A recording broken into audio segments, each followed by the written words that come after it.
Fala galera, começando agora o Papo Biker, o seu canal de motociclismo, motoclubismo e motoaventura. Aqui do meu lado, sempre ele, Feijó. Fala Feijó, tranquilo? Fala seu Will, beleza, cara?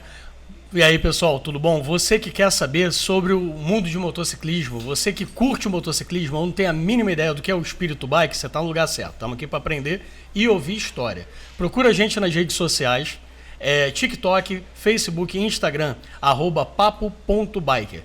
Considera dar uma engrenada no like e se inscreve no nosso canal. Se gostar do nosso vídeo, do nosso trabalho, recomenda para os amigos. Se não gostar, recomenda para os inimigos. Beleza, seu Will? Beleza demais. Tamo junto. Bom, e se você também quiser mandar uma sugestão aí de pauta, sugerir um entrevistado, trocar aquela ideia com a gente um pouco mais aprofundada, manda um e-mail pra gente. O e-mail é papo.biker.podcast@gmail.com. Bom, o convidado de hoje é um convidado especial, né, Feijó?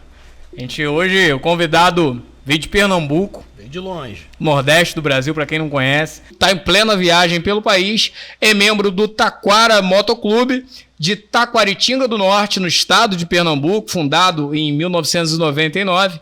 É membro da Academia Caruaruense de Literatura de Cordel. Tem cerca de 20 anos de estrada. Passou por 13 estados, além do Distrito Federal, além de ser motoclubista há 8 anos. O Papo Biker de hoje conversa com Gildo Siqueira. Seja bem-vindo, irmão. Muito obrigado. Eu agradeço a oportunidade de estar aqui com vocês falando de um assunto que eu gosto muito, né? Motociclismo. É a minha vida. Maravilha. Ó, e para deixar a nossa conversa ainda mais interessante, o Papo Biker também convidou o diretor regional do Motoclube Rota 101 Rio de Janeiro, o nosso motoclube, Daniel Nilman, que também já rodou o Nordeste, é fundador da Regional de Recife e tem muita estrada no currículo. Seja bem-vindo, diretor. Boa noite, rapaziada. Muito obrigado. Bom, o Feijó, hoje é em peso, hein? O negócio aqui tá arrumado. O negócio tá pesado. Vamos ter que acertar o amortecedor aí, que senão vai dar problema. Vai dar. Ó, antes de tudo, a gente quer deixar um abraço aqui pro presidente do Taquara Motoclube, que é o Urubu. Se você quiser acompanhar a galera do Taquara Motoclube, segue o Instagram deles lá, @Taquara Motoclube. Muito difícil, né? Não dá pra esquecer. @TaquaraMC. Até eu decorei. Bom, Gildo, é um prazer receber você aqui, plena viagem. Eu queria, acho que é legal a gente começar falando exatamente da sua saída lá de Pernambuco. Quando que foi isso aí? Qual que é o roteiro? Bom, eu saí de casa dia 23 do mês passado. O meu filho caçula completou 11 anos dia 22 e a gente organizou uma festinha para ele e eu não queria passar o aniversário dele na estrada. Por isso eu fiquei dando maçada para sair no dia 23. Eu saí no dia 23, tomei café com o Urubu e com o meu ex-presidente, que hoje é nômade, o Ricardo Maon, com destino a Petrolina. Eu peguei um caminho mais longo, não desci direto por Paulo Afonso, fui para Petrolina, onde lá teve um evento motociclístico. Eu participei desse evento lá, inclusive declamei o cordel do motociclista no palco, foi muito bacana, e fiquei lá na casa da Cleo.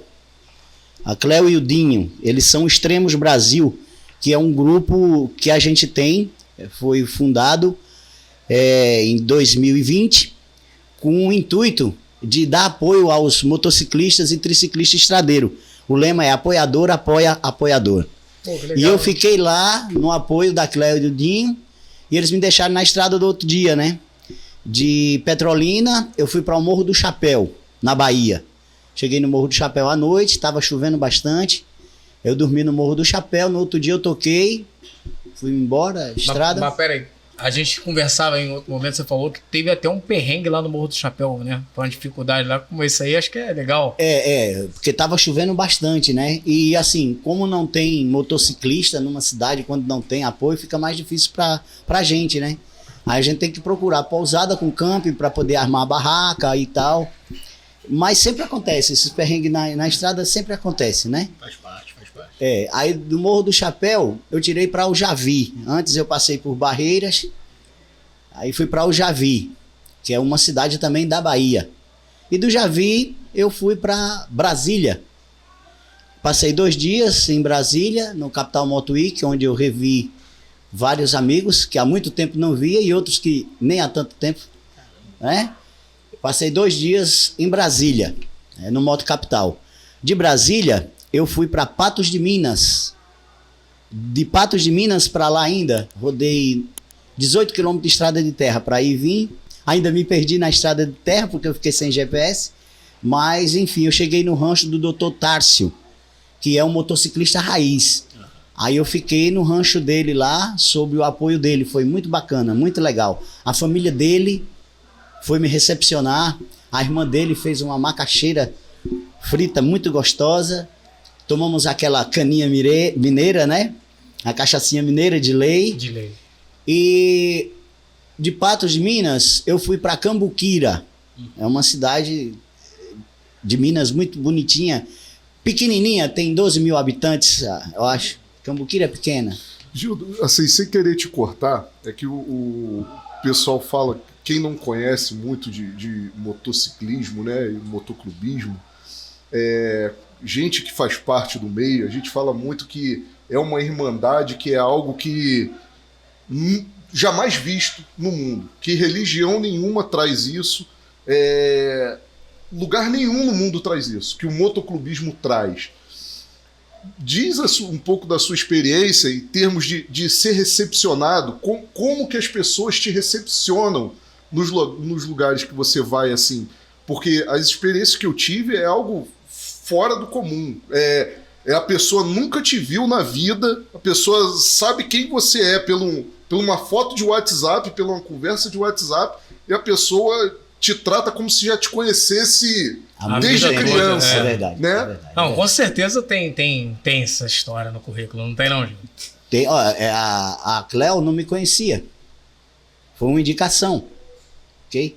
Do Extremos Brasil. O Tárcio também, o doutor Tárcio, ele é advogado, mas você vê ele, é a maior simplicidade do mundo no rancho dele, né?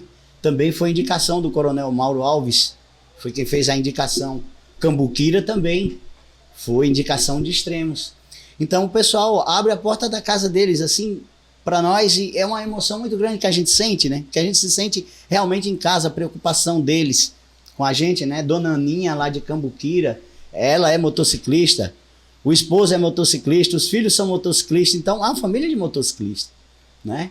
Então assim é uma afinidade muito grande que eles têm, né? Existe um princípio do Código Bike que reza a credibilidade, né? Nesse princípio diz o seguinte, que você leva anos para você construir e minutos para você perder. Verdade. Com toda certeza. Entendeu? Porque vai muita indicação.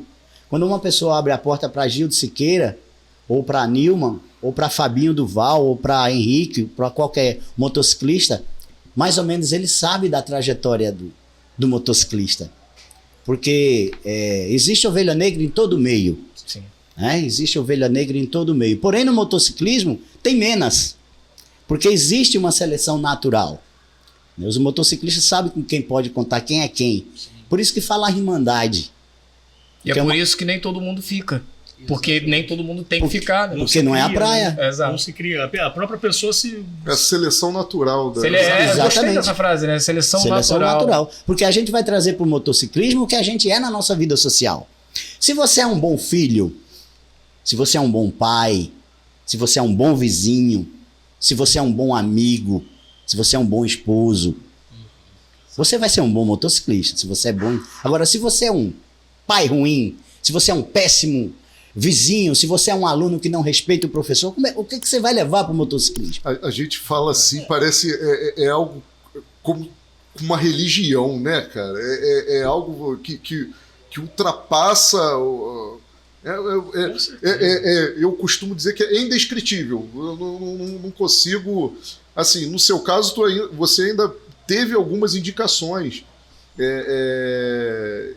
Eu já passei por alguns lugares que sem indicação nenhuma, e já deve ter acontecido com você também, e a pessoa te abraça ali, não sabe nem de onde você é, tá vendo que você sabe de onde você é pelo colete que você tá o teu nome e o teu estado aqui só.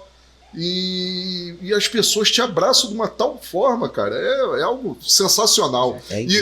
E o Gildo falou aqui dos princípios do Código Biker. O Código Biker é um código que os motociclistas, boa parte conhecem, né? Boa parte conhece, mas é um código que ninguém sabe quem escreveu, da onde veio, não tem escrito em lugar nenhum. Mas todo motociclista tem o código bike no coração e na mente. E ele pela intuição, ele tem intuição. O código bike ele é muito intuitivo. Sim, sim. Não é? Então, assim, a gente sente esse calor do pessoal, dos apoiadores, né? E, bom, a gente tava falando sobre a viagem de Cambuquira, eu fui para Aparecida do Norte. Tirei para Aparecida do Norte, eu tinha muita vontade de conhecer a Basílica de Nossa Senhora. Sim. E como eu tive muito livramento na viagem, muitas coisas aconteceram, tipo, anoitecendo, levantar a viseira para enxergar a estrada, porque a viseira estava muito suja e de repente o caminhão passa, uma pedra vem, pá, bate na lente do óculos, quebra a lente do óculos. Caramba. Se eu tivesse sem óculos, eu teria perdido a vista. Ó, tá aí a importância do uso correto da viseira. Pois é, um dos livramentos que eu tive nessa viagem, né, fora outras viagens que eu já fiz, né? Então, passei o dia em Aparecida e de Aparecida eu voltei para Lorena, uma cidade de São Paulo chamada Lorena, onde eu fiquei lá no apoio do Boi. O Luciano Boi, ele era do Tralha, passou 26 anos dentro do Motoclube Tralha e hoje ele está seguindo solo.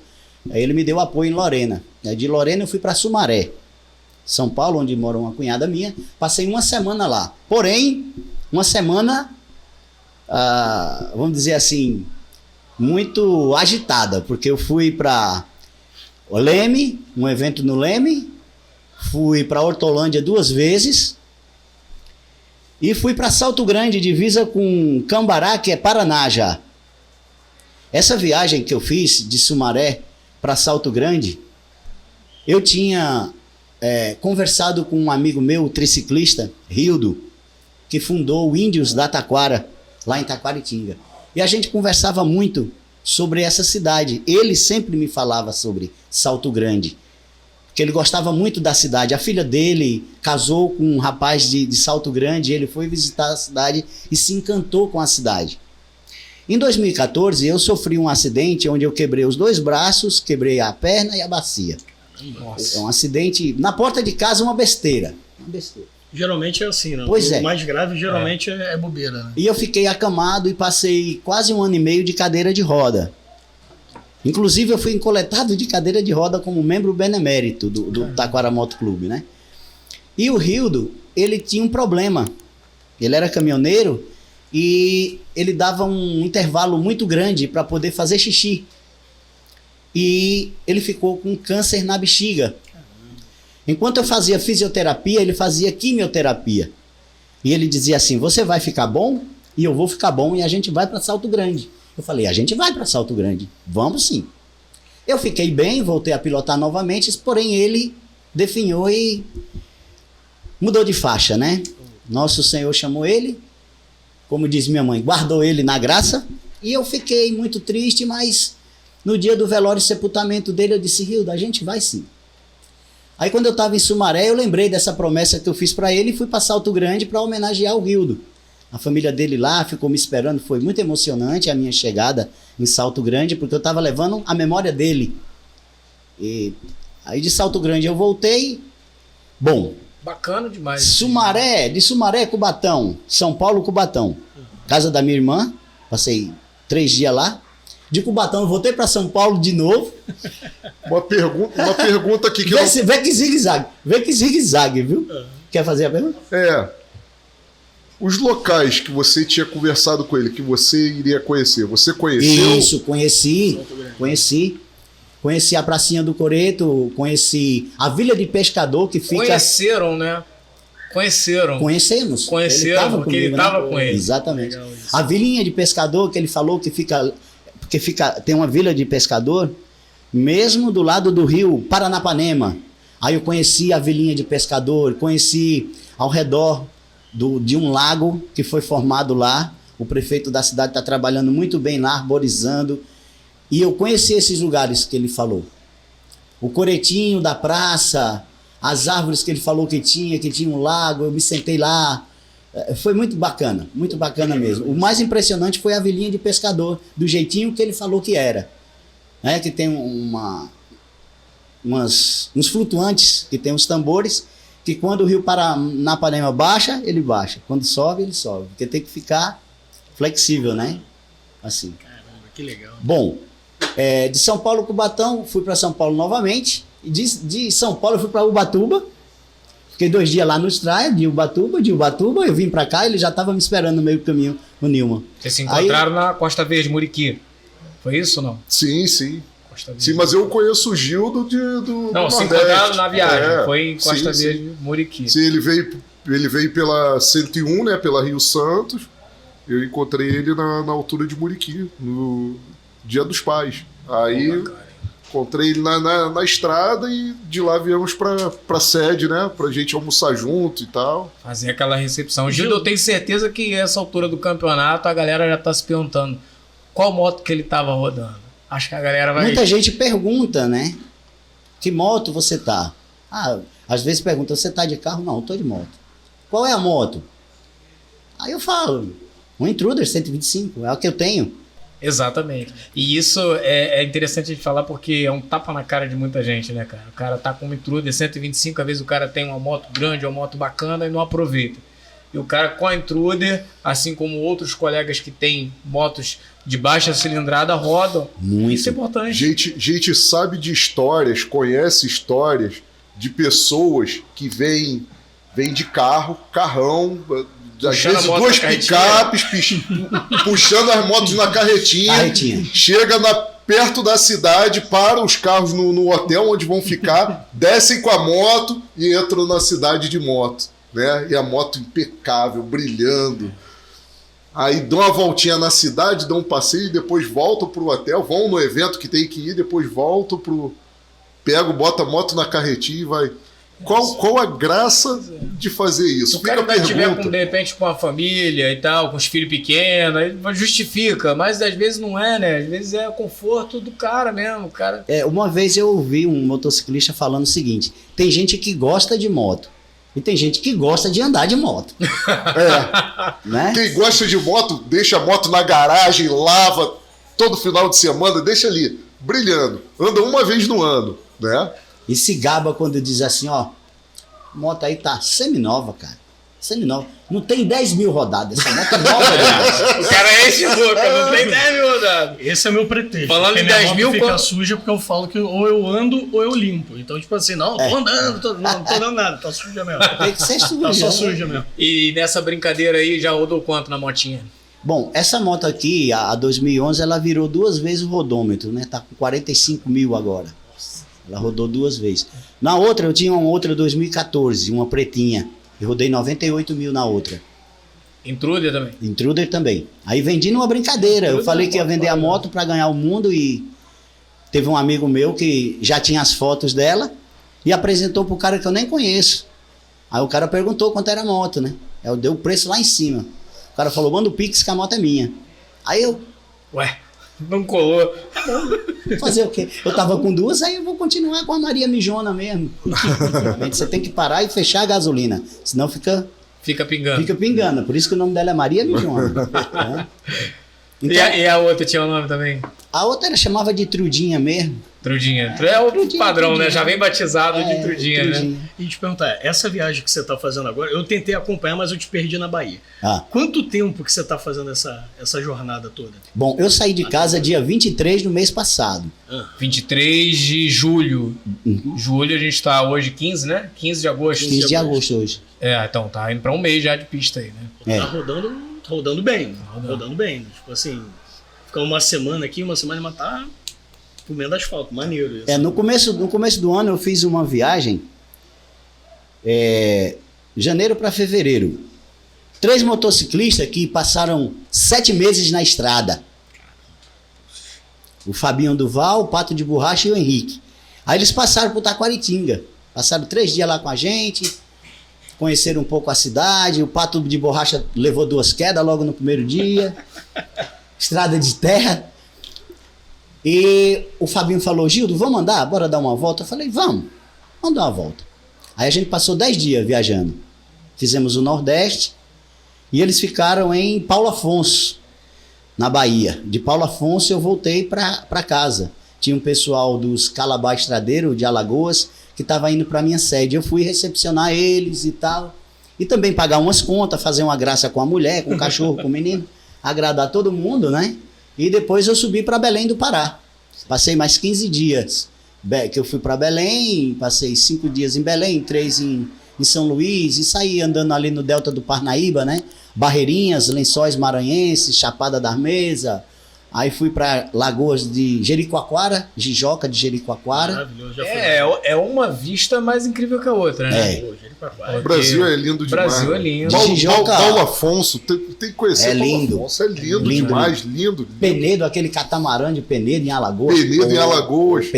E são experiências que de carro as pessoas não sentem, né? Se você tá de moto para realmente fazer parte daquilo ali, tu também enxerga dessa forma? É porque você indo de carro, você contempla a paisagem, né? Você de moto, você faz parte dela. Exatamente. Essa viagem que eu fiz para aqui agora, eu acho que está sendo a viagem mais incrível que eu fiz, devido à natureza exuberante que tem. Com certeza. Né? As curvas, eu gosto muito de curva. Gosto muito. A reta é boa também, mas dá sono, né? Às vezes tem sono aí. As curvas é divertido fazer curva, né? E a natureza muito exuberante, você se sente tão miudinho ali no meio daquelas serras, sabe? Você se sente fazendo parte mesmo, né? Incrível, incrível. Você tem uma realização muito grande, que o universo é tão grande, a natureza é tão grande, tudo é tão grande, você é tão pequenininho. Quantas vezes eu já, dentro do capacete, a lágrima descer de tá olhando a natureza assim e você fala, caraca, velho. Sonada nesse meio. Sonada. Eu acho que é o contato mais próximo que eu já tive de Deus, assim, é em cima de uma moto, viajando. Principalmente quando você tá sozinho. Sozinho.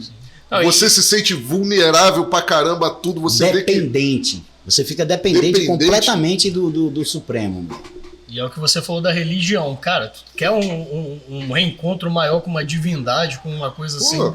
É sobrenatural. E até garupa não sabe o que é isso. E a gente conversava sobre isso. Não sabe o que é isso. Que a moto, ela acaba sendo como se fosse a nossa igreja, né? Para quem professa fé cristã.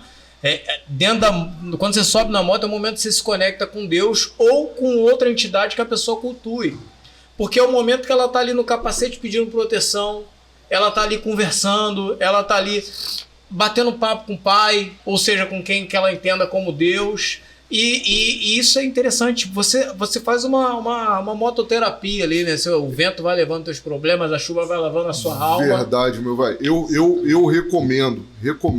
Ainda mais para as pessoas gananciosas, que acham que são acima do bem e do mal, que são arrogantes, né? Que experimentem. Se tem condição financeira, compra uma moto, mete o pé na estrada. A estrada, a moto te traz para um lugar vulnerável, te traz para como você falou, dependente tira você da sua zona de conforto. Da zona de conforto, exatamente. Assim, eu gosto de carro, mas eu amo moto. Eu gosto, às vezes, graças a Deus, a minha esposa tem um carro e eu tenho a moto. Então, compartilhamos da mesma situação. Às vezes quer dar um passeio e tal, tá um sol do caramba, conforto do carro, ligar o ar-condicionado, escutando um solzinho, mas tem aquele dia que tu tá agoniado, ou então que você tá se sentindo um pouco acima de todo mundo, tem que pegar a moto e meter o pé na estrada pra tua bola voltar pro lugar, né? Pra tu baixar a bola e falar, porra, eu não sou nada, velho. Recentemente eu fui trabalhar dois dias na semana de carro e o restante da semana eu trabalhei home office, né? Trabalhei em casa. Aí passaram uns 5 dias mais ou menos, aí eu peguei a moto. Cara, quando eu moro a mais ou menos 1,5 km da pista, né? Quando eu entrei na pista, que já tem uma curvona do retorno, né? Que eu fiz a curva, eu falei, puta que pariu, era isso que eu tava precisando. E aí, porra, tu acelera, tu vai curtindo. Seja na velocidade mais alta, seja na velocidade mais baixa, né? Você sabe, curte ali, aproveita o momento. E falando sobre essa questão de estar na estrada, uma pergunta que eu te faço é, como é que é para sua família? Como é que eles sentem a sua ausência? Celebram que a sua ausência? Como é que é isso aí? Hoje em dia tá bem melhor. Hoje em dia a gente tem o celular que você pode fazer uma chamada de vídeo, você pode gravar um vídeo, você pode ligar na hora que você quiser.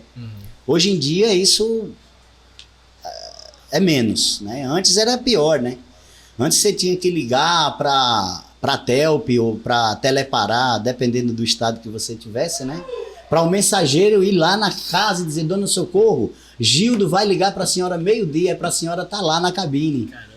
Aí minha mãe ia para a cabine, aí eu ligava aquela hora, meio-dia: Dona Socorro, seu filho na cabine 2, né? Era mais difícil, às vezes eu passava o mês inteiro e não ligava para minha mãe. Ela não sabia se eu estava vivo ou se eu estava morto. Hoje em dia não.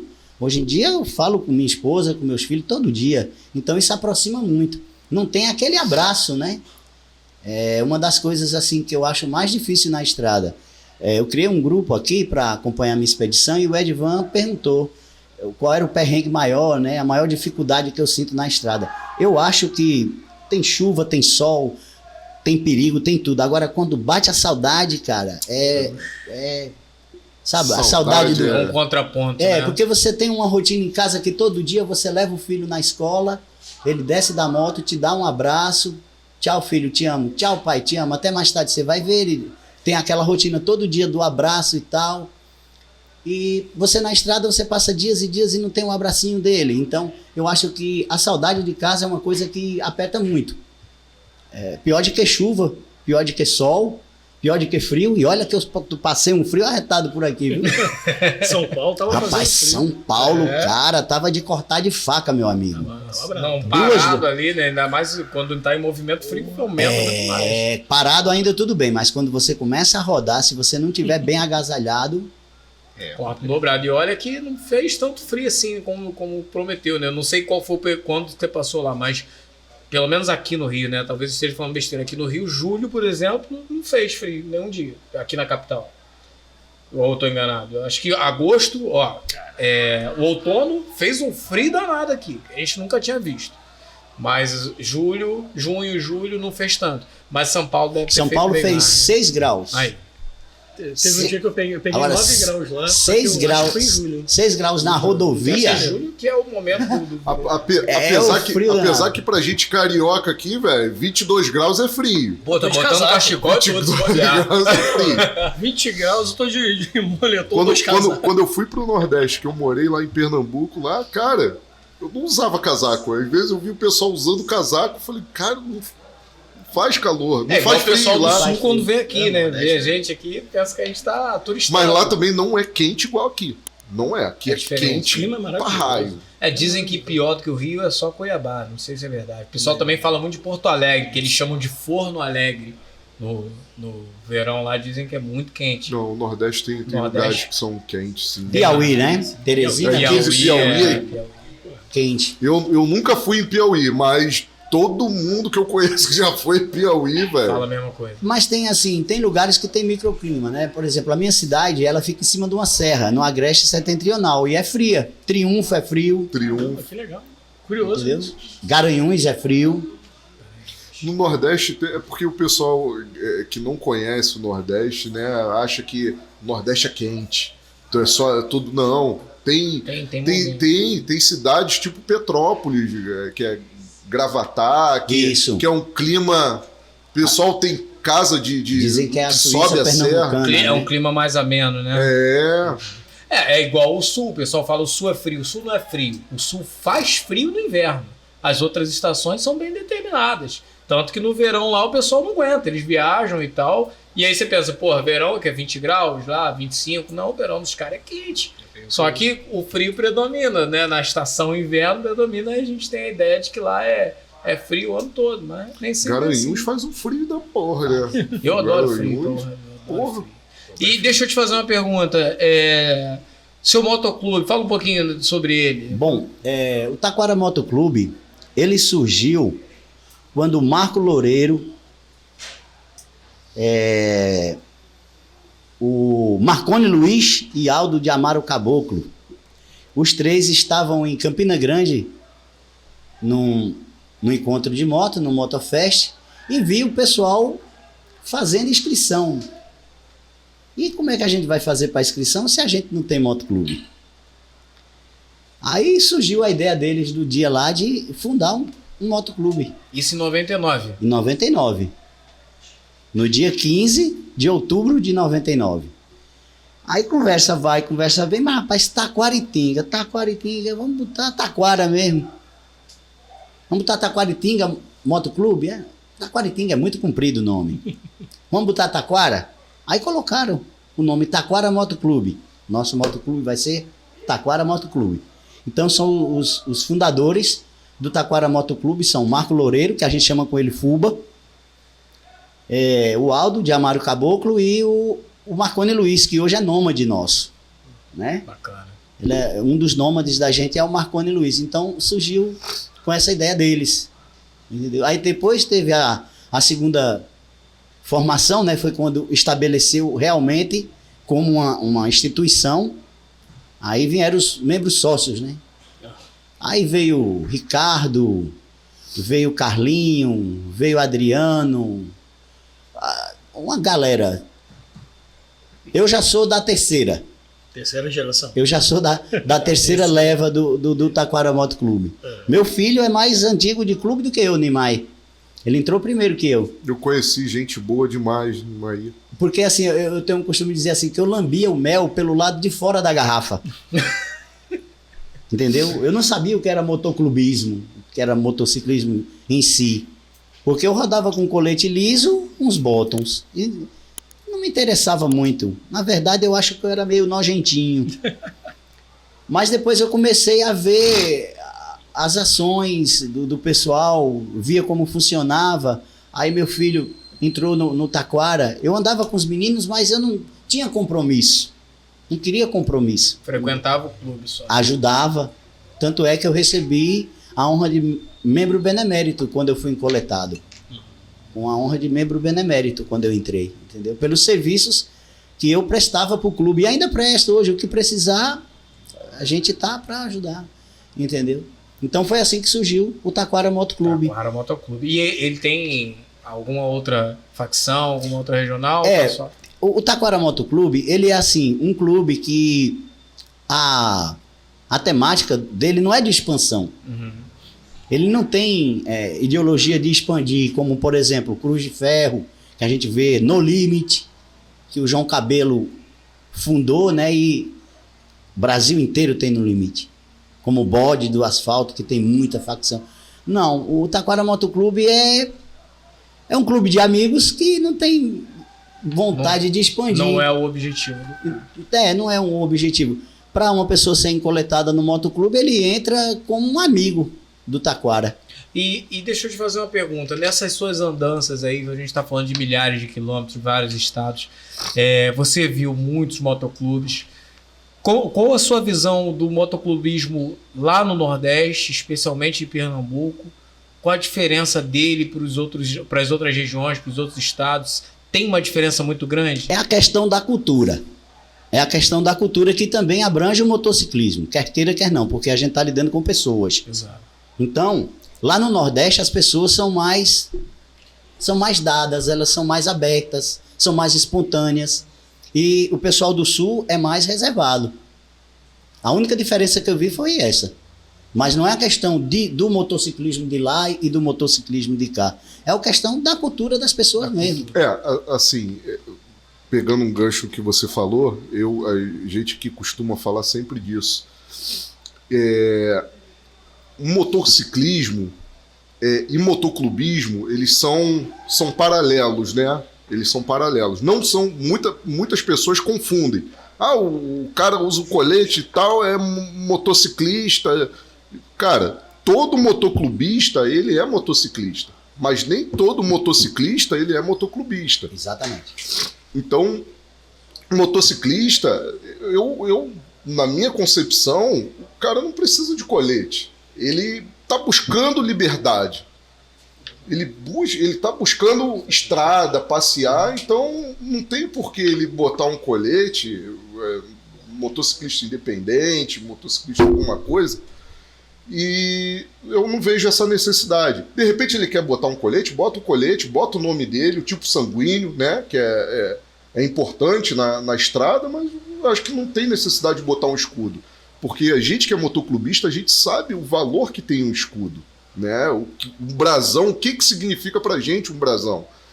Então, nem todo motoclubista é motociclista. Só queria deixar aqui... Exatamente. Porque nós somos motociclistas e somos motoclubistas. Mas tem muitos que não são motoclubistas e são motociclistas. Não tem nada contra, não tem certo e errado. Então, ok. Bom, antes da gente seguir, dar uma pausa aqui. Vocês estão dando uma olhadinha aí nessa caneca maravilhosa aqui, né? Caneca do Papo Biker. Se você quiser adquirir uma caneca igual a essa, só procurar a gente ou procura direto a Sublime Arte 09 no Instagram. Sublime Arte, o T é mudo, 09 no Instagram. Você pode adquirir a sua caneca igual a essa ou uma caneca personalizada do jeitinho que você quiser. Segue eles lá, @sublimearte09. Bom, pra gente dar sequência aqui, eu queria que você falasse também da preparação para a viagem. Como é que é isso? Tem uma preparação, além da questão do checklist, ali aquela coisa toda, tem uma preparação psicológica também? Como é que é? Eu acredito que todo mundo fica na expectativa, né, quando vai viajar. Então, a primeira coisa é você deixar a sua família bem. Você vai passar dias fora, então você tem que deixar a sua família bem, né? Financeiramente, você tem que deixar tudo direitinho, né? O armário cheio, a geladeira cheia, um dinheirinho para a mulher, para ela comprar as coisas que precisar. E também a questão da segurança. Se o meu filho adoecer, quem vai levar para o hospital? Se a minha família precisar de alguma coisa, quem vai ajudar a minha família? Isso é muito importante. E eu conversei com o meu motoclube. Eu saí, mas eu saí tranquilo. Tem meu filho, tem meus irmãos de colete, que qualquer coisa que minha esposa precisar, que meu filho precisar, o carro tá lá, qualquer irmão meu pode pegar o carro, levar eles onde precisar, entendeu? Se ela precisar de medicação ou de alguma eventualidade que acontecer. Por exemplo, o Marquinho do Casaca de Couro, ele viajou, estava em Brasília comigo. Aí ele ficou sabendo que a esposa dele caiu da moto e quebrou o braço. Mas de pronto os irmãos dele do Casaca de Couro pegaram a esposa dele, levaram para o hospital todo o procedimento e ele não precisou de voltar. Entendeu? Então tem essa preparação é a que eu mais me preocupo, certo? Aí vem a preparação sua, o seu dinheiro, quando você vai gastar de gasolina, né? Aí você tem que ter um dinheirinho aí sempre um pouco a mais, porque pode acontecer qualquer coisa na estrada, né? Aí vem o seu enxoval, né? Vem o seu enxoval. Para onde você vai? Qual é o clima que tá rolando lá? Tá frio lá? Então você tem que levar agasalho, tem que levar touca, tem que levar uma roupa especial para você usar para não passar frio. Tem que levar uma manta boa, tem que levar um saco de dormir térmico legal, entende? Então você tem que se preocupar com essa questão do seu enxoval, né? A moto eu não reviso moto, porque eu tô em cima dela todo dia.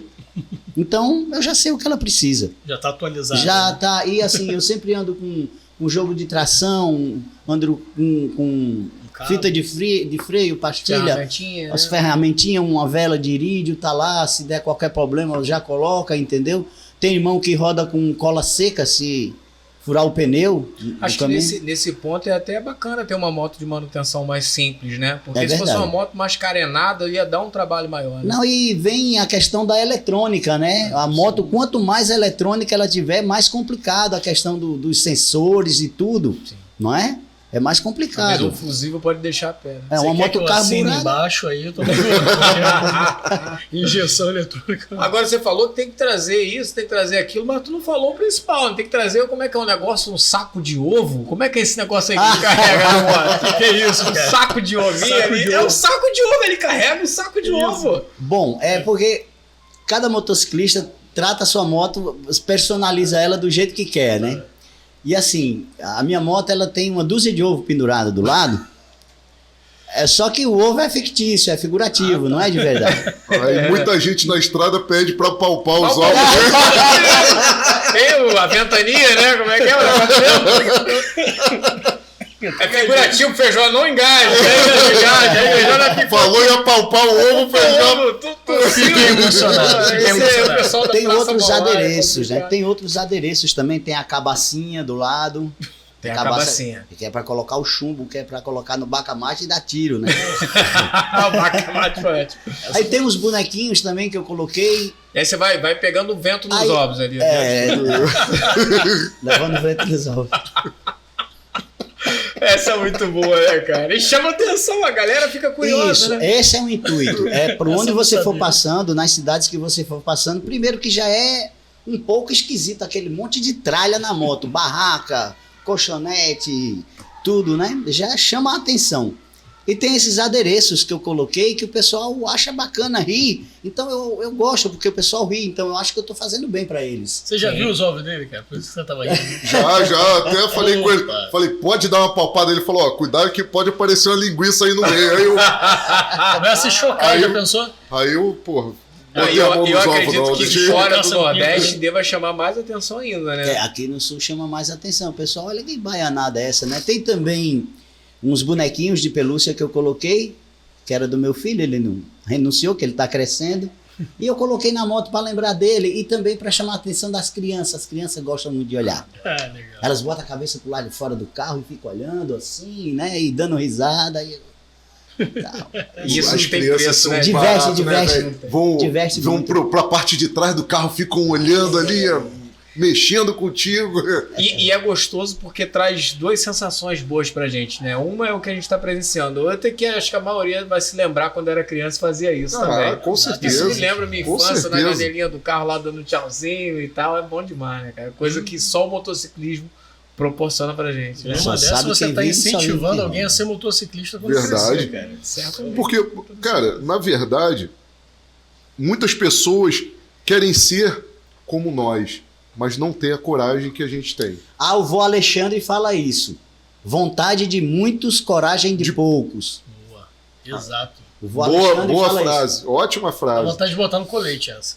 Eu conheço pessoas que frequentam o meio, gostam, mas tem medo.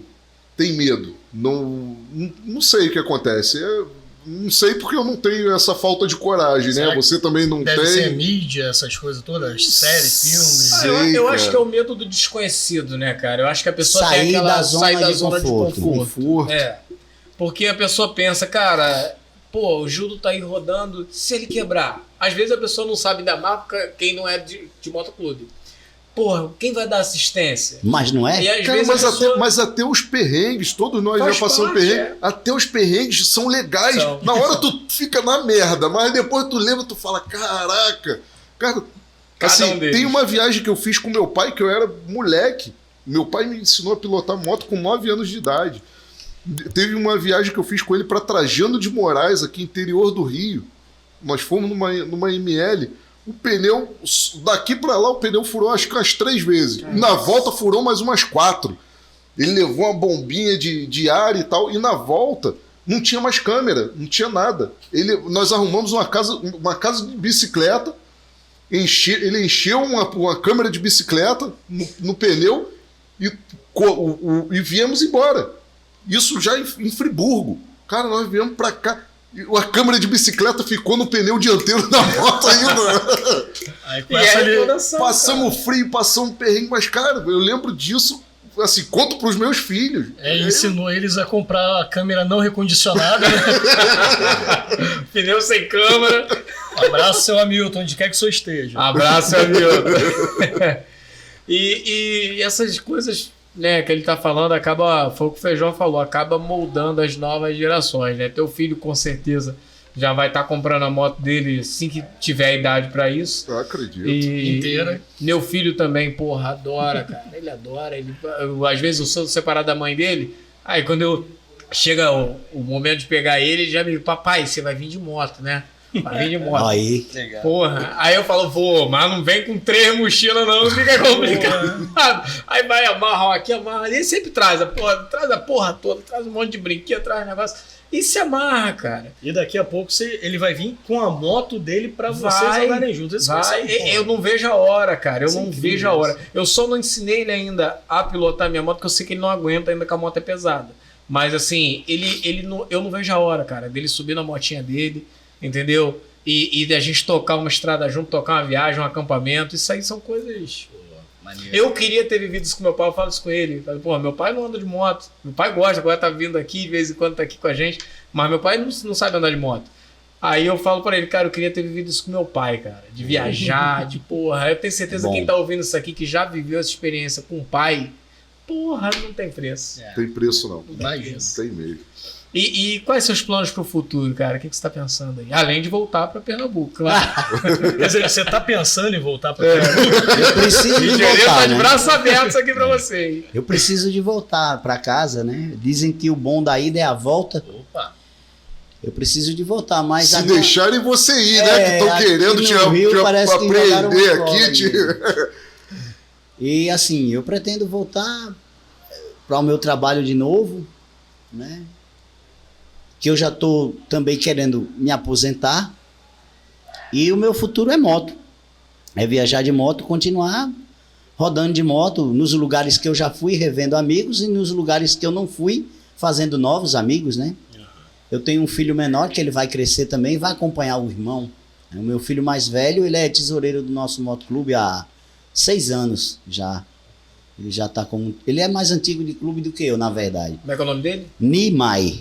Como? Nimai. Nimai, um abraço, irmão. Um abraço aqui do Motoclube Rota 101 e da galera do Papo Biker. Tá, as portas estão abertas aí quando você quiser comparecer aqui. Valeu, meu irmão? O Nimai, ele tem uma história no motociclismo que eu pensei que ele ia sair fora. Porque ele juntou as escovas de dente com a minha nora lá e ela não gostava de moto. Ela achava que o motociclismo dava liberdade demais ao homem, eu acho. E ela tinha medo, né, dele viver viajando e não dar assistência a ela. Eu penso que é assim. Aí a mãe dele foi para lá conversar com ela, viu? A mãe do Nimai foi lá, sentou com ela, falou: Maica, é o seguinte, o Nimai é igual o pai dele.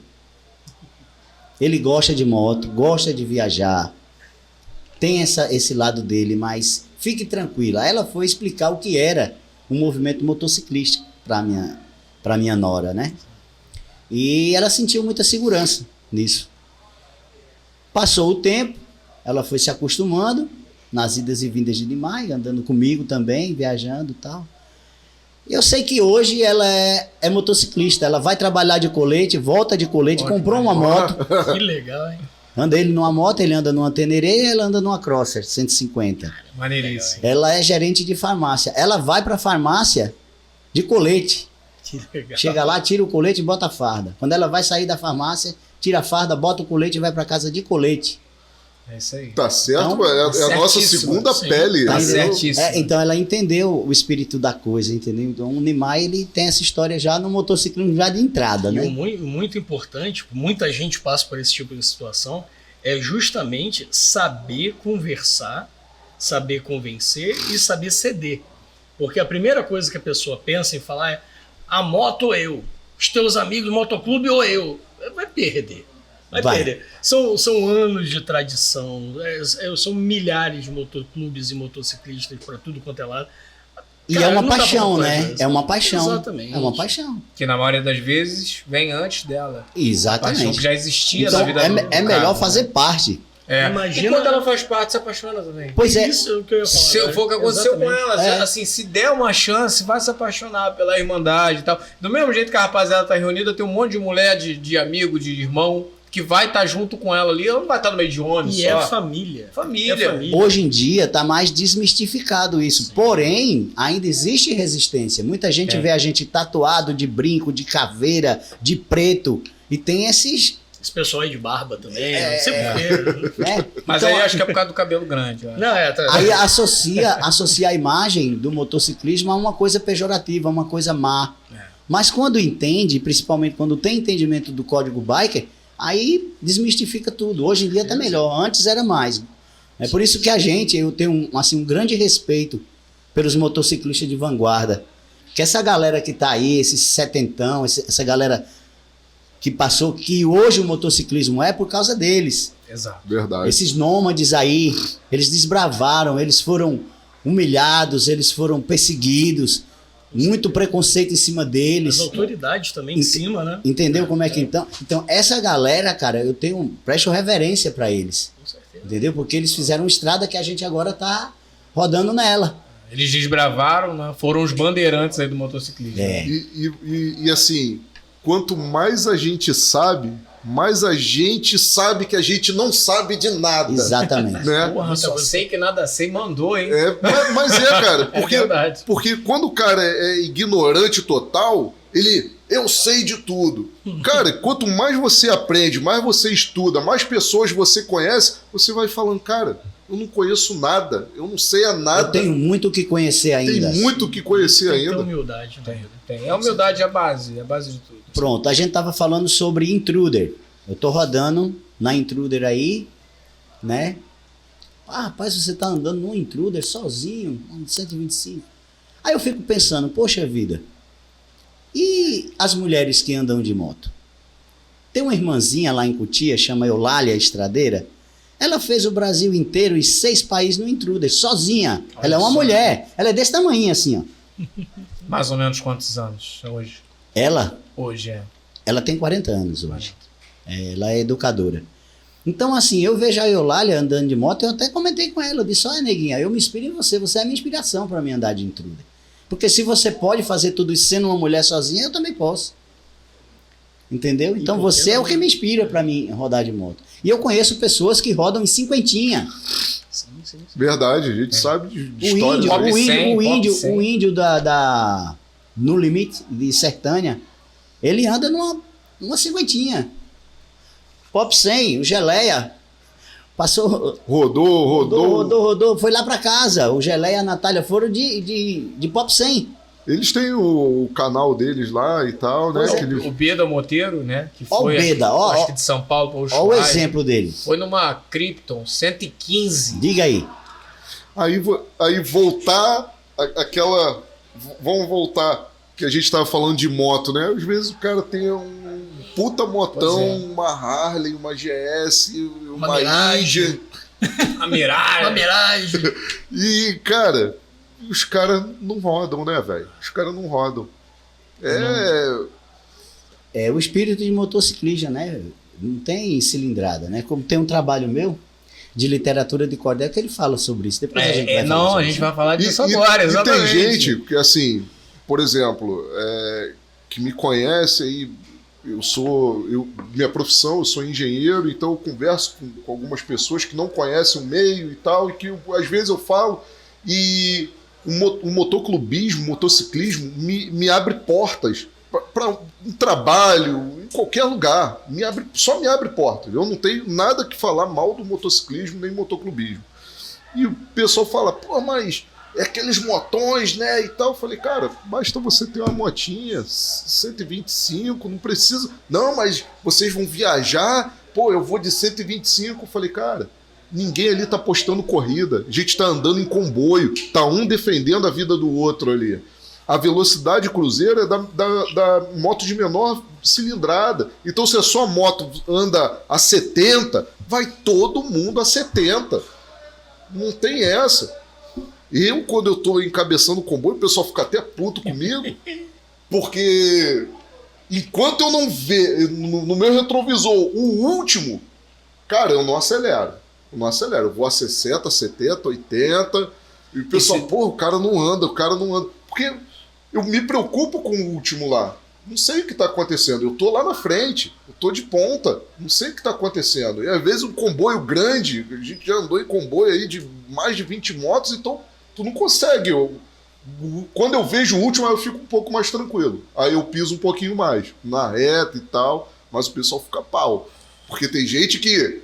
Velho, minha moto anda a 130, o cara vai embora a 130 e que se foda os outros lá pra trás. Já teve ocasião da gente sair em comboio com o Nilma que a gente tinha 2 convidados que estavam com a moto mais potente. Aí ele falou, cara, se vocês quiserem de vez em quando sair do comboio pra dar uma esticada, porque a gente sabe que o motor aquece, você vai, mas aqui a gente vai no limite ali do comboio, porque tem... Tu vê que isso tudo tem a ver com os fundamentos militares, né, cara? Quem serviu o quartel sabe que quando você tá lá na corridinha do TFM lá, a tropa correndo, tem sempre aquele cara que já tá, botando os bofs pra fora. O que ele faz com esse cara? Bota na frente. Isso aí. Bota ele na frente. O grupamento saiu junto, vai chegar junto. Então pega o cara mais... Nem que a gente vai empurrando o cara, mas o cara vai chegar junto com a gente. Isso é companheirismo. É companheirismo, é a irmandade. que poucas instituições mantêm isso no Brasil, e o motoclubismo, com muito orgulho, é uma delas, né? E a gente vai falar agora uma paixão sua, um negócio que você manda super bem, que é a literatura de cordel. Como é que é isso aí, cara? Conta pra gente. Então, na minha puberdade, adolescência, eu era mascate. Eu vivia nas feiras com meu pai vendendo confecções no interior. E naquele tempo tinha mais cantadores, né? Hoje em dia, nas feiras não tem tantos cantadores como antes tinha. E eu ficava admirado vendo os cantadores de viola, fazendo verso ali, o pessoal com os pandeiros, né? Chama coco, os coquistas, fazendo repente. E eu achava aquilo incrível, achava muito bacana. E comecei a gostar das cantorias e comecei a gostar da literatura de cordel através daí. Eu conheci Olegário Fernandes, que fundou o Museu do Cordel em Caruaru, no Parque 18 de Maio. Hoje em dia o Olegário Filho, que é filho de seu Olegário, toca ainda o Museu do Cordel. Inclusive o Olegário, ele é membro também da Academia Caruaruense de Literatura de Cordel, comigo. É um irmão de academia lá, de Caruaru. Aí eu conheci o seu Olegário lá no Parque 18 de Maio. Incrível, uma experiência muito incrível. Tive a graça de conhecer em vida Paulo Pereira, um cidadão que não sabia escrever o nome, mas tinha mais de 80 poemas na cabeça. Paulo Pereira, ele fez um cordel, ele fez um poema que ele falava de todos os passarinhos da flora e da fauna brasileira, todos. Olha que maneiro, incrível isso. Em poesia. Ele não sabia escrever o nome. E assim, incrível. Zé de Cazuza também, ele saiu até reportagem com ele, o Homem Gravador. Ele ia para as cantorias e ficava ouvindo a peleja dos cantadores, e no outro dia ele falava tudinho que ele tinha ouvido. Ele falava os versos tudinho. Zé de Cazuza. Então esse universo fui ficando apaixonado por esse universo, né? E em 96 eu escrevi o meu primeiro romance de literatura de cordel, foi o Narahari, Salvando o Pai do Inferno. Olha. A história é uma história hindu de um príncipe chamado Prahlada Maharaja, que teve um pai que era um materialista grosseiro, um demônio chamado Hiranyakashipu. E por vezes esse demônio quis matar Prahlada.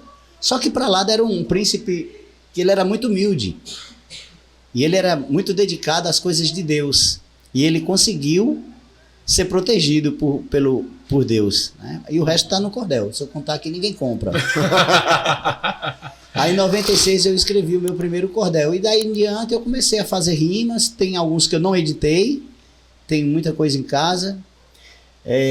Uma vez eu fui assaltado. Aí levaram minha bolsa com os manuscritos todos. Nossa. Perdi muita coisa também. Mas eu consegui imprimir 8 obras de literatura de cordel.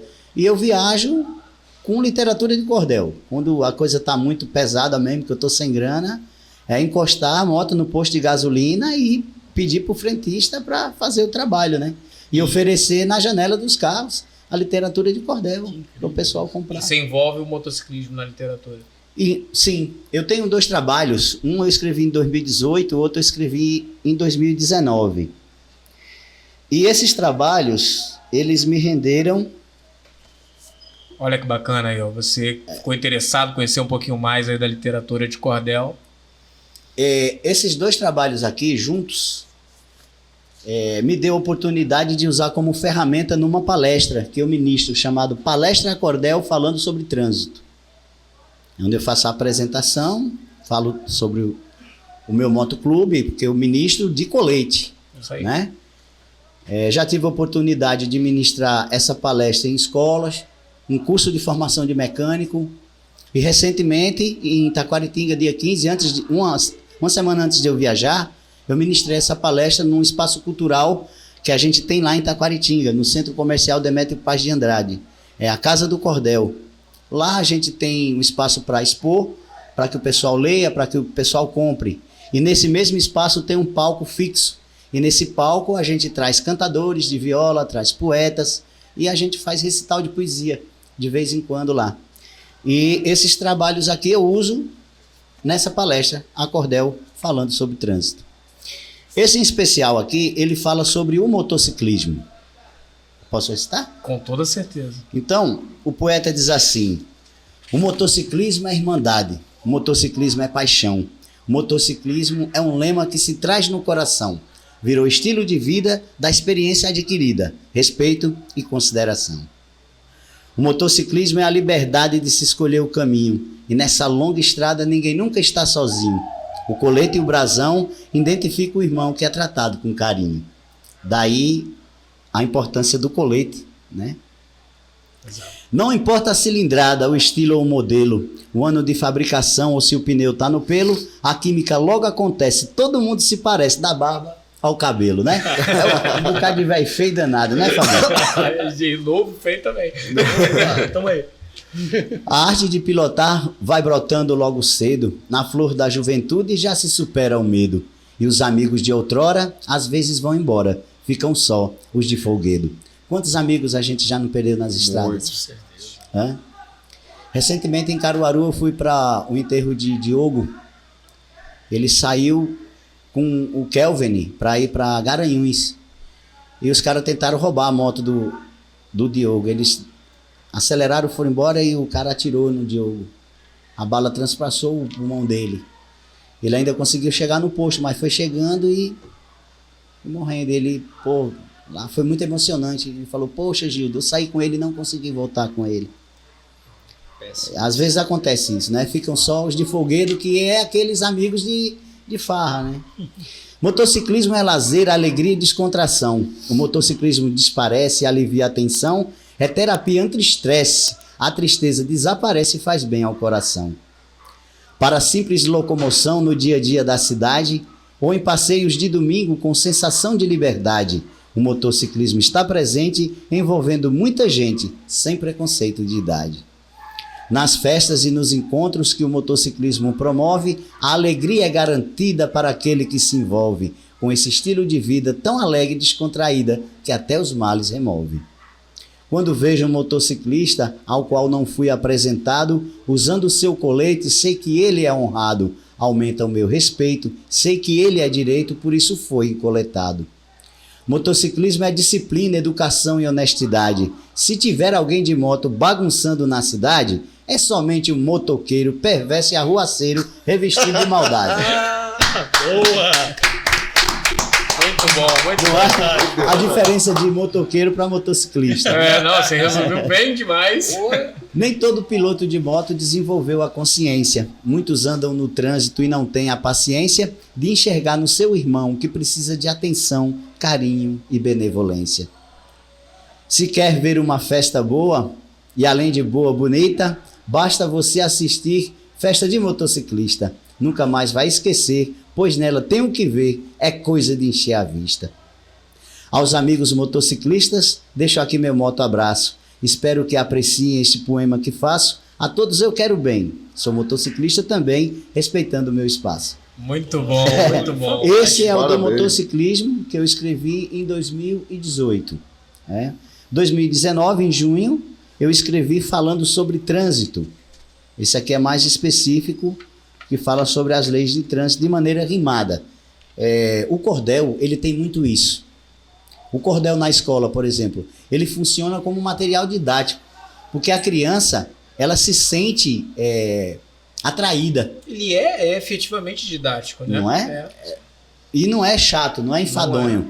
É uma coisa divertida. Então, as pessoas aprendem mais com a diversão, né? E assim, eu sou apaixonado por cultura, assim, e é um negócio que não deixa morrer, né, velho? A cultura da região. E você vê hoje, trazendo pro nosso movimento, né, de motoclubismo, né? Não digo nem motociclístico, digo de motoclubismo. Tá perdendo um pouco a essência, né, do que, para que foi criado e como é que é. Eu acho que hoje, não vou dizer que tá oba-oba, porque tá muito batido isso também, o pessoal falar de oba-oba, mas eu acho que é da geração também, as coisas estão mais fáceis, né? No seu tempo, você é um pouquinho mais velho do que eu, as coisas eu acho que eram mais difíceis. No nosso tempo já não eram tão difíceis assim, e eu vejo que hoje as coisas estão muito mais fáceis. Muito mais fácil. Muito acessível para tudo. Para tudo, em geral. Por não gerar dificuldade para conquistar, sim, não tem valor. Não tem mais a Mas isso é uma coisa natural. Por exemplo, a cultura. As culturas estão em extinção. Justamente o que eu estava falando. É uma coisa da era. A cultura está em extinção. Antigamente, quando as pessoas não tinham condições de comprar um rádio, que era aqueles rádio ABC, rádio campeão de válvula, né? De válvula. Nem toda família tinha condição de comprar um rádio. E a que tinha, juntava todo mundo em casa. Aí o que era que o pessoal fazia? Comprava muito folheto de literatura de cordel. Porque circulava notícias. Não era só contos e causos. Eram notícias que eles davam através da literatura de cordel. E as pessoas se informavam através da literatura de cordel. Hoje em dia não tem mais nas feiras cantadores como tinha antes. Hoje em dia não tem mais. Até o cordel, você vê, ó, o meu cordel não é um cordel raiz. Dá para perceber, porque o cordel raiz é xilogravura. Sim, pode crer. Aqui é uma impressão, xilogravura. Né? O meu primeiro cordel foi xilogravura. Foi como se fosse um carimbo, né? Exatamente. Carimbo, né? Ou de madeira ou de borracha. Estão usando isopor agora, mas está sumindo. Porque toda a cultura é uma coisa natural. É adaptação, né? Vai se extinguindo uma coisa dá segmento a outra. Porém, existe uma resistência de poetas e cantadores que não deixam a cultura morrer. Como eu falei, quando eu caio duro, eu recorro à literatura de cordel. Mas a minha profissão mesmo não é cordelista de profissão. Eu sou cordelista amador, eu amo o que eu gosto de... Entendeu? Então, sou assim... Eu conheço pessoas que vivem do cordel, como o Olegário Filho, ele vive de literatura de cordel, lá no Museu do Cordel. Mas não é só da venda. Ele faz apresentação, ele declama. Ele é um artista completo, entendeu? E eu tô vendo aqui, dando uma lidinha nos dados sobre o autor, que você também fez enfermagem. Trabalhei quase 2 anos na minha cidade, lá no Hospital Geral Severino Pereira da Silva. Mas eu saí da enfermagem por 2 motivos. Como eu falei, eu fazia feira, né? Eu gostava de viajar, sempre trabalhei viajando. E o que eu ganhava numa semana de feira era o dobro do que eu ganhava no mês no hospital. Caramba. E outra coisa também, que eu pensei bastante, eu podia errar um troco. Tudo bem errar um troco numa feira, fazer alguma coisa assim, uma consequência. Mas se eu errasse na enfermagem, a consequência era maior. Não pode. Entende? Então eu vi assim que era muita responsabilidade que os profissionais da saúde têm e pouca remuneração. Sim. No meu tempo era pior ainda. Então eu saí da enfermagem devido a isso. Mas você chegou, por conta dos conhecimentos que você adquiriu na enfermagem, chegou a ter que socorrer alguém na estrada nessas suas viagens? Teve alguma conexão com isso? Não, acho que até hoje, acho que só um rapaz que estava com epilepsia e eu segurei a cabeça dele para ele não ficar batendo a cabeça no meio-fio. Ele estava deitado perto do meio-fio. Aí eu segurei ele até ele terminar de babar, aquele procedimento normal. Sim. Só contenção ali. Só a contenção. Acho que isso que aí. muita gente não sabe que tem que fazer isso. Traz sal, joga sal na boca dele. Tinha gente que queria colocar segura sal. A língua, puxa, desenrola a língua. Porra. Cara, quando eu vi de lenda. Sabe como é que eu aprendi que não enrola? Eu também tive minha passagem na saúde, mas isso foi antes. Na escola, alguém falou, não, porque enrola. Um aluno teve convulsão, caiu, bateu no meu pé, a cabeça e tal. Eu era criança, né, garoto, não sabia o que fazer. Aí a professora acudiu, tinha treinamento de primeiros socorros. E aí depois veio o papo, né? Começou, o garoto foi pro hospital, a família levou e tal. Aí veio o papo. Aí teve um cara que falou assim, não, porque enrola a língua. Aí o cara falou assim, irmão, tenta enrolar a sua língua. Joga lá, tenta. Ela é presa, cara, não enrola a língua. Isso é as pessoas que falam. Aí vem, mete a porra da colher e faz um monte de... Ô, foi J, Leo. Porra, tem lá, é que eu tenho língua portuguesa. Aí eu pensei, porra, faz A sentido, língua né? Faz sentido. Aí tem gente que fala, coloca sal, bota sal na boca dele. Aí queriam ainda colocar sal na boca dele. Eu disse, não pode, não precisa. Passa sozinho. Não precisa, não. Vai passar, vocês vão ver que vai Eu só ia passar. fazer uma pergunta agora. Não enrola mesmo, não? Não rola, não. Até esse momento. O pessoal fala que era enrolar tipo um tapete, Não, sabe? não. E o bagulho engasgar Deve- e sufocar o cara. Com certeza não, mas... Mas o cara sufoca, na verdade, é com a saliva, né? Exato, não é com a língua. Tem É que o que ele botar ele de falou, lado você segura a justamente cabeça, pra- bota de aquela lado, saliva branca, a saliva né? vai sair.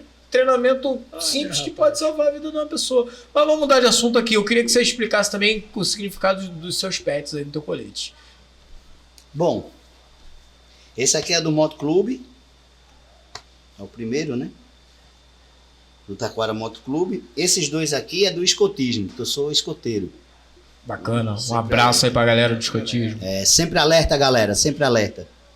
Aí vem pra cá, Extremos, que é um grupo de apoio. Tá pegando aí, produção? que eu Pega, faço pega. parte. Extremos. Junto e Anda, é um motoclube amigo, cachorro louco. Também motoclube amigo. E aqui as bandeiras, né, dos estados que eu Estadinho passei. passou, né? É, tem outros aqui que eu vou Vão entrar aí. Vão Vou entrando, entrar aqui vou depois, entrando. né? Um nome com a identificação, quase não levou chuva nem sol, isso aqui. Não, isso aí tá novinha. Novinho. Novinha. E é isso. Aqui atrás tem outros também, né? Tem mais aí, né? Mais aqui. Ih, bateu um monte, Tem cara. outro clube, tem um aqui que... Com tanta história assim não dá pra ter pouco, né? É. Tem que ter pouco, Tem tem um, o aqui meu. tem um aqui atrás que o pessoal mandou pra mim ir pra Porto Calvo, não. Rota 135, o pessoal de... Mas eu esqueci o nome da cidadezinha agora. De Alagoas. Em Alagoas. Aí eles me deram esse pet aqui, foram 7 motociclistas homenageados e um deles foi... Me passaram, né? Aí eu fui buscar lá. Eu tenho que lembrar o nome da cidade, rapaz. Do Sângelo. É, do Sângelo, Rota 135. E você é pernambucano mesmo? Sou pernambucano, nasci na rua Marcelino Covelho, na casa do vovó. Quem fez o parto foi Dona Taquaritinga Suzana. do Norte. Quem fez o parto foi Dona Suzana. Dona Parte de Suzana. mamãe. É, era parteira naquele tempo. Eu nasci na casa da minha avó. Que bacana, cara. Ó, eu sou carioca, mas eu tenho um carinho especial por Pernambuco. Meu sogro mora em Pernambuco. Eu entrei pro clube, eu acho que foi em 2017 ou 2018, não lembro. O clube, a regional foi fundada aqui em 2017, outubro. E em janeiro eu me efetivei como PP aqui. E quando foi em maio, eu recebi uma proposta para trabalhar e morar em Pernambuco. Aí houve um movimento do clube, cada clube trata de uma maneira, né? E eu aqui, eu não podia ir para outro estado sem ser como PP. Eu falei, cara, eu quero permanecer no clube. Certo. E foi aberto votação e fecharam o meu escudo para eu poder subir. E assim, fui muito bem recepcionado em Pernambuco, fiz muitas amizades. Agradeço muito ao Roberto Maia, da revista Motoclube. Abraço. Que é abutre, gente boníssima de primeira. Ao Sérgio do Coiote, que era presidente, era presidente da Liga na época. Me recepcionou bem pra caramba. Cara, fui muito bem recepcionado por você, onde nós conversamos, me colocaram num grupo de WhatsApp, Grupo de apoio, que hoje é o Gran Brasil, né? Depois eu vim a conhecer você no primeiro evento que eu fui, que os abutres me levaram lá no evento Surubim dos Coiotes. Dos Coiotes, um bate e volta. Porra, que onde eu tive o prazer, eu nem sabia, o nômade lá, o Ivanildo, parece que, se eu não me engano, é o que levou os abutres lá pro Nordeste. Ele estava sem rodar um tempo e nesse dia ele foi no evento, eu tenho foto com ele. Porra, que maneiro. Me encho de orgulho disso. Cara, abraço para todo mundo, pros Coiotes, pros abutres, pro Taquara. Hoje eu tive que voltar pro Rio devido a problemas de emprego, né? Veio a pandemia, já estava vindo, então eu tive que voltar para o Rio. Mas hoje eu tenho também muito orgulho de falar que eu sou o fundador da regional no Recife. Né? Onde o diretor lá regional é o Jorge Filho. Tu deve ter conhecido. Eu conheci eles lá na Lagoa do Araçá. Então, assim, valeu a pena a experiência que eu tive, valeu a pena. Mando um abraço para os antigos membros do clube, do meu ex-diretor aqui, que é Nômade, hoje Décio, que fez a votação para eu subir escudado. Cara, nota 1000. E hoje eu sou o diretor regional aqui. Estou, né? Sou não. Estou. Até quando Deus permitir. Legal. E agradeço muito ao seu estado que me abraçou. Motociclismo é isso, né? Motociclismo como diz, a irmandade. Né? Como diz o cordel que fala sobre o motociclismo, né? E associado a ele tem o falando sobre trânsito. Esse daqui eu trago muita experiência minha para esse cordel. O poeta começa dizendo assim: para falar em trânsito vou rimar com o coração, pois adoro pilotar sempre prestando atenção. E já sofri acidente, mesmo sendo prudente, quase parei num caixão. Em 2009 eu estava cruzando a 104 e um cara atravessou uma picape na pista de uma hora para outra. Foi o primeiro acidente grave que eu sofri em 2009. Fizeram uma laparoscopia em mim. Eu fiquei com uma hemorragia interna. Tive muito medo de desencarnar, porque doía muito, né? E teve esse de 2014 também, que foi... Mas esse de 2009, como é que foi? O cara cruzou na frente? Ele atravessou a picape. E eu ia na minha mão, certo? Reduzi uma marcha e bati brecado. E o guidão da moto, quando bateu...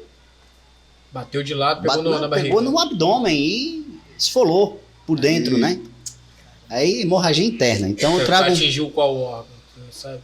Baço, pulmão e intestino. Nossa, baço só serve pra isso mesmo, né, rapaz? Pra romper e dar problema. Dizem que o baço não serve pra nada no corpo, mas deve ter alguma função. Pra matar a gente. A função dele é o botão off. É o apêndice. Só pra inflamar e dar... Aí continua assim: pra quem anda de moto, a atenção é redobrada, porque qualquer besteirinha sobra uma perna quebrada. No carro é diferente, pois protege mais a gente dos perigos da estrada.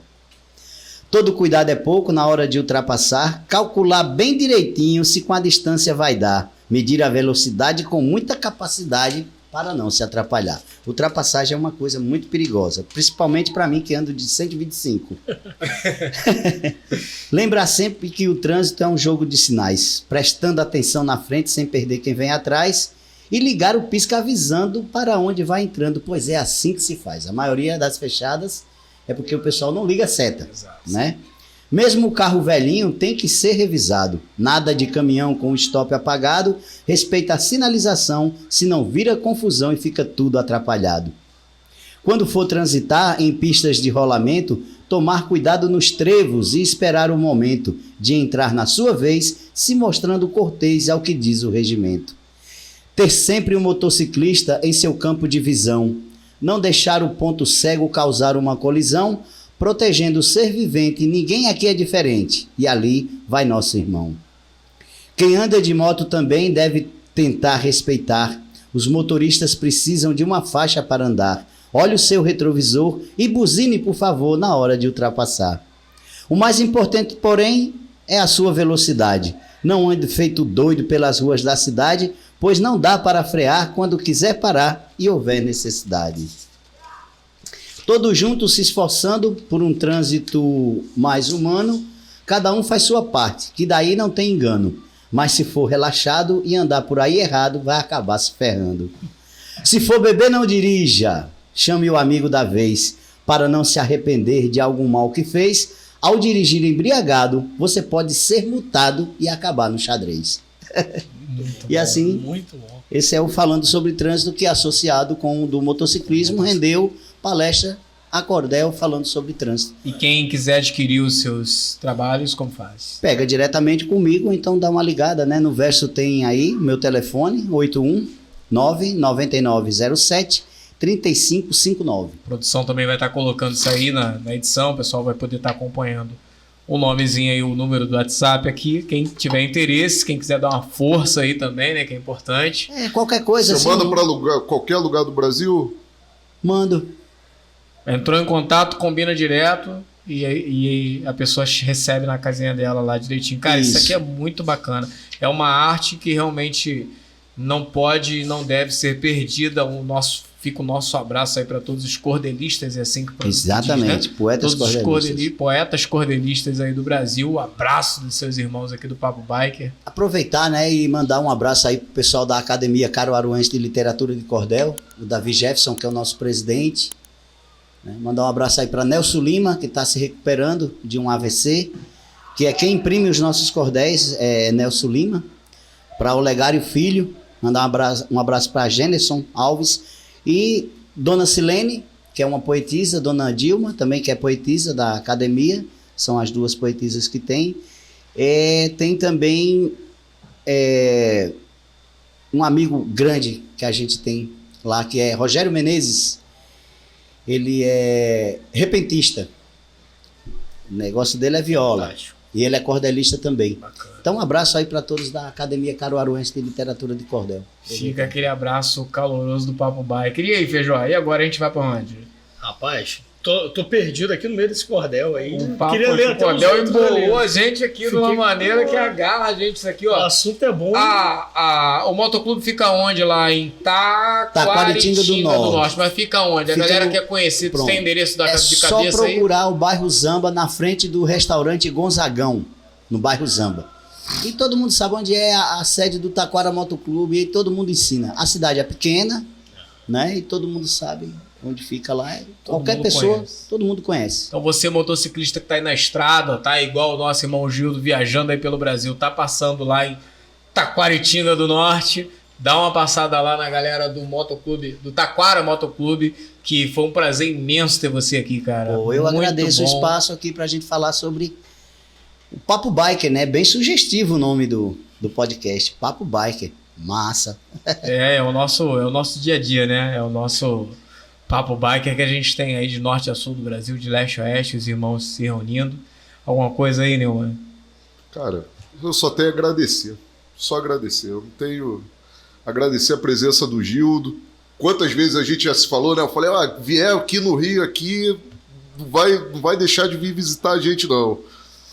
E assim, só tenho a agradecer ao Gildo, a vocês, por essa oportunidade, ao presidente José Pedro, ao Décio, ao Ricardo, a todos os membros do clube aqui, que o clube, a regional e um clube não se faz sozinho, né? Nós somos apenas mais uma engrenagem aqui e cargos, nós estamos momentaneamente e daqui a pouco eu volto a ser...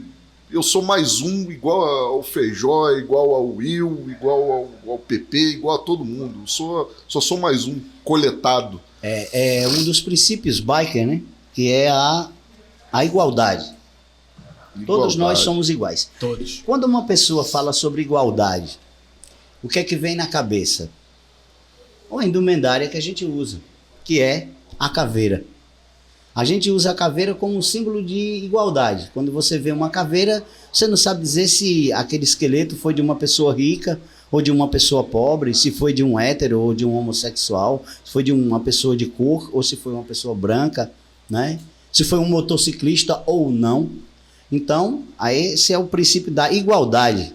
É o quinto princípio do Código Bike, que reza o seguinte: não apresente diferenças. O que faz o motociclista não é a moto, a cilindrada, o status ou o colete. A caveira nos simboliza para lembrar que somos todos iguais e que nada levaremos dessa terra. Esse é o princípio, o quinto princípio do Código Biker, né? O primeiro é o respeito. Onde tem respeito, tem tudo. Então, o primeiro princípio é o respeito. Já que você tá com a colinha aí, fala aí do... Vamos, o papo tá bom, vamos continuar. Tá bom. Fala pra galera aí dos princípios do Código Biker. Bom, a gente falou sobre a igualdade, né? Sobre o respeito, reza o seguinte: trate as pessoas com o mesmo respeito que pretende receber delas. Aquele que o desrespeitar deve estar pronto para arcar com as consequências. Perfeito. É a máxima aquela de todas as religiões, né? Trate ao próximo como gostaria de ser tratado. Se resume nisso aí, né? É um princípio bacana, né? O 8º é a caridade, né? Ajudar com boa vontade aqueles que necessitam. Proteger os fracos e oprimidos, ajudar os pobres e sem esperança. Não apenas seus irmãos e irmãs. É uma expansão, a caridade. A gente vê que tem muitos motoclubes que praticam ação social, né? Fazem uma festa à entrada, 1 quilo de alimento, um agasalho. Então, esse princípio da caridade, ele é mantido assim dentro do motociclismo, né? O 7º princípio é o da cortesia. Cortesia não te custa nada e pode significar muito em sua relação com o mundo. Haja com polidez, consideração e respeito, sempre que possível. O 4º é a honestidade. Seja honesto consigo mesmo e com todos à sua volta. A palavra de um biker deve ser a única garantia necessária. Aí vem o 2º, né, que tá em ordem, tá em desordem, na verdade. O 2º princípio é o da honra. Um homem com honra jamais se afasta dos seus princípios. Adote uma conduta íntegra, honesta e virtuosa, que lhe permita gozar de bom conceito junto à Irmandade. É o que eu estava falando, né? Você vai trazer para o motociclismo quem você é na sua vida pessoal. O 3º princípio é o da lealdade. Esse daqui é fundamental, da lealdade. Seja leal, firme e verdadeiro para com o seu grupo, com seus irmãos e irmãs, e não permita que existam dúvidas sobre sua posição. Se você tiver alguma diferença com algum irmão seu de clube, chame ele, vamos dar um rolê, eu preciso de conversar com você. Aí vai dar um rolê com o irmão, os dois conversando, fale da diferença que você tem, se você tem alguma mágoa, se você tem algum ressentimento, alguma coisa, conversa com seu irmão, seja leal, né? Porque às vezes a gente cai numa esparrela de estar de mal com uma pessoa, não está gostando da conduta daquela pessoa e comentar com outro, às vezes de outro motoclube. Ah, não. Às vezes isso acontece. Às vezes isso acontece. Então, essa é a questão da lealdade. Por mais dura que seja a sua posição dentro do seu clube, você deve falar para os seus irmãos. Você não deve guardar aquilo. Porque vai criando uma aresta, vai criando um mal-estar e com o tempo os indivíduos saem do motoclube. Aí vão procurar outro motoclube. Vai ter mais problema do que o motoclube que ele estava. Com certeza. Normalmente se tivesse sido fundado por uma pessoa que saiu nesse sentido. Assim, você falou da lealdade, do diálogo, né? O diálogo, ele se faz necessário em todos os relacionamentos. Exatamente. Todos. Profissional, qualquer familiar, qualquer meio da sociedade. Se você é casado e você não conversa com a tua esposa, teu casamento está fadado ao insucesso. Então, o diálogo é o princípio de tudo. Tudo se resolve no diálogo. Em todas as sociedades, né? A gente falava sobre o princípio da credibilidade. No Código Bike, ele é o 6º princípio. Diz assim: todo laço é construído com base na confiança. Pode levar anos para se construir e segundos para se perder. Para obter credibilidade, é preciso primeiro mostrar-se confiável. A credibilidade você vê que os princípios do Código Bike, esses 8 princípios aqui, eles fecham na pessoa assim, uma conduta. Uma pessoa que segue o Código Bike, ele tem uma conduta diferenciada. Não é? A pessoa que entende e que segue o Código Bike, ele se dá bem. Em todas as áreas da vida. Em todas as áreas da vida. A gente está falando sobre motociclismo. Mas pegue os princípios do Código Bike e aplique ele no dia a dia, na sociedade, na sua família, para você ver. Com certeza. Por mais que a tradição biker ela não seja tecnicamente escrita, mas esses princípios são a base da formação do caráter de qualquer cidadão no mundo. Exatamente. Então, por isso que, como o Nilman falou, como você falou também, Júlio, as pessoas confiam, quem sabe, quem conhece um pouco pelo menos, confiam que quem está usando um colete é digno de uma confiança. Sabe? Eles acreditam que essa pessoa seja digna de confiança. Porque sabe que essa pessoa está carregando o nome de um clube, está trazendo muitas vezes, dependendo, claro, do layout do seu colete, está trazendo seu próprio nome, e uma pessoa que vai fazer uma besteira ou está saindo para cometer um crime ou fazer alguma coisa errada, não vai levar identificação. Você vai entrar num banco com um colete, o guarda vai olhar para aquilo, ele vai saber, ele pode ter assistido a série ou filme que for, ele vai saber, aquela pessoa está identificada.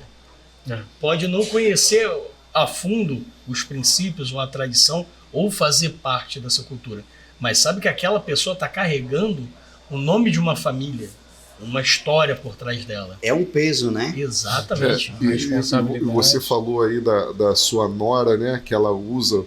Cara, eu no meu dia a dia de trabalho, isso não é de agora não, tá? Quando eu entrei pro motoclube, eu vou numa prefeitura, eu tô de colete. Eu vou na delegacia, eu tô de colete. Eu vou na obra, eu tô na moto, eu tô de colete. Eu tiro o colete, boto no alforje, ou então dobro, boto na mochila. Ou então eu entro na instituição. Pra onde eu vou, eu tô de moto, eu levo meu colete. Eu de carro, eu não levava. Mas eu aprendi com o irmão nosso aqui, o irmão Tuninho, que ele botava o colete no carro. Eu achei aquilo interessante, no banco do carro. Ele ia de carro e botava o colete no banco. Aí eu, conversando com ele, para onde eu vou, de repente tem um evento, acontece alguma coisa. E hoje eu faço isso. Meu colete fica no banco do carro, se eu estiver na moto ele está comigo, para onde eu vou o colete está junto comigo. Eu não largo o meu colete, não deixo o meu escudo, o meu brasão, não deixo. Isso você tá falando é curioso, eu também vou trabalhar de colete, né? Aí, às vezes, você tem que levar a moto no mecânico, né? Aí o meu mecânico é perto da minha casa. Aí, às vezes, eu falo assim, pô, vou deixar a moto lá, então eu vou deixar o colete aqui. Aí eu vou daqui ali de moto, 2 quadros, né? Vou ser um colete. Cara, parece que eu tô andando pelado. Parece que eu tô andando dá uma agonia. Aí tu fala, caralho, por que eu não trouxe a porra do meu colete, né, cara? Porque tu se sente pelado. Nosso presidente também, o Urubu, pra onde ele vai, ele leva o colete. Eu também, pra onde eu vou, levo o colete, mesmo trabalhando. Exato. Eu levo o colete. Não trabalho com colete, porque eu trabalho com cobrança e eu não quero associar a imagem do clube com cobrança. Senão vai dizer, pô, tá certo. Tá sendo aí um mongol da vida, alguma coisa assim, não? Mas a gente sempre leva o colete. É importante, porque a gente encontra motociclistas na estrada. Muitas vezes a gente encontra um motociclista na estrada e coloca o colete para tirar uma foto, para conversar, entendeu? Sempre ando com adesivos, que tá sempre encontrando alguém na estrada. É a nossa indumentária, marcar o território também, né? É a nossa indumentária, né? Taquara já nossa passou. Identificação, né? Exato. Isso não tem preço, cara. Gente, foi bom demais ter vocês aqui hoje. Espaço legal. Muito obrigado. Seja bem-vindo, as portas estão abertas. Já acabou, velho? Já acabou. Nem doeu. Tava bom demais, né? E, bom, reforçando aí, o Feijão vai deixar aquele recado maroto das redes sociais aí pra galera. Bom, primeiramente, deixa eu agradecer os dois aqui, que, caramba, isso aqui foi uma lição. Uma aula. Para quem quer aprender qualquer coisa de motoclubismo. E de literatura de cordel. Cultura. Papo Bike era cultura. Bom, Instagram, TikTok, Facebook, papo.biker, @papo.biker, senão ele bate em mim depois. E, cara, recomenda o vídeo, se inscreve no canal e dá o curtir, aquela coisa toda. Dá aquela acelerada marota no like. Dá um like pra gente. Isso é importante demais, né, Feijão? E o recado básico pra todo mundo: se beber, não dirija, não pilote. Se pilotar ou dirigir, não beba. Doe sangue. Cerol mata, linha chilena é crime, denuncie. E é isso aí. Pessoal, é importante também vocês participarem aí nos comentários, deixando a tua sugestão. Quem que vocês querem que a gente entrevista aqui? Qual o assunto? Pô, acho legal trazer uma menina aqui para falar sobre as mulheres no motociclismo. A gente traz aqui, a gente conversa com as meninas, motoclube cristão, motoclube não cristão, motoclube umbandista, motoclube que toca forró, inclusive seria um tema interessante pra gente falar também. A gente vai falar disso numa outra ocasião, que eu tenho certeza que você vai voltar aqui. Tá, ok. Que a pluralidade, a ideia, o objetivo do Papo Bike é dar voz aos motociclistas do Brasil inteiro. A gente quer que as pessoas contem suas histórias, seus perrengues, por onde já passaram, e que essas histórias sirvam de inspiração para novos motociclistas que estão ainda nem tiraram a habilitação, ainda mas quer ser motociclista, aquele cara que está sendo encantado ainda por esse espírito maravilhoso do motociclismo, e também dá uma informação diferenciada às vezes pro cara que nunca parou para pensar desse jeito, fala, porra, nunca pensei nisso, não sabia que tinha motociclista que era poeta, que declamava, cordelista, né? Então, assim, o nosso Brasil é rico. De norte a sul, de leste a oeste. A gente tá falando de cultura, a gente tá falando de comida, a gente tá falando de sotaque. Aqui a gente vê uma diferença de sotaque muito grande. Olha que meu pai é pernambucano também. Meu pai é de Mimoso, interior de Pernambuco. Nasceu lá, minha família, por parte de pai, é de lá. Tanto do meu avô quanto da esposa dele. Ambos são de Pernambuco. Terrinha que um dia eu vou conhecer. Eu ainda não conheço. E essa pluralidade aqui que a gente está trazendo para o Papo Biker. Então é muito importante tua participação aí. Deixa o teu like, compartilha esse vídeo com o teu motoclube, com o teu motogrupo, com seus amigos, com aquele que não é membro de motociclismo, de motoclubista, não é motoclubista, melhor dizendo. Manda para todo mundo, ajuda a espalhar a palavra e vamos fazer um motoclube melhor, um mundo melhor, um motoclubismo melhor. Gente, muito obrigado aí. Fiquem com Deus. Boa noite para todos. Valeu.